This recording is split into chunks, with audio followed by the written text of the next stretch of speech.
All Flutter developers heard that everything is a widget, and this is not true.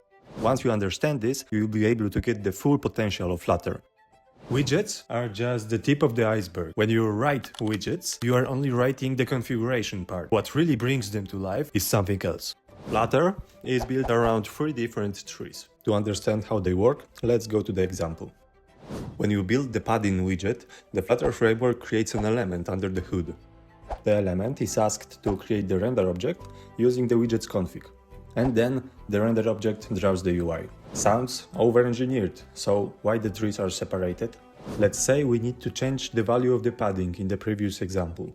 If it was just one tree, everything would have to be rebuilt from scratch. But because smart people created Flutter, this is what happens.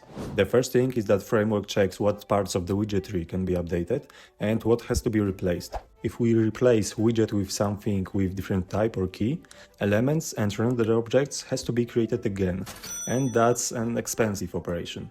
But if the widget can be updated, the framework updates the element with the new widget. And as it may impact the UI, the element updates the existing render object with new configuration. In the end, we see changes on the screen.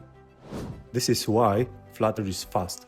The framework avoids rebuilding expensive parts of the UI and doesn't even bother developers about that. Thank you for watching, subscribe for more Flutter videos. If you want to check out my timeline planner app built with Flutter, go to this link.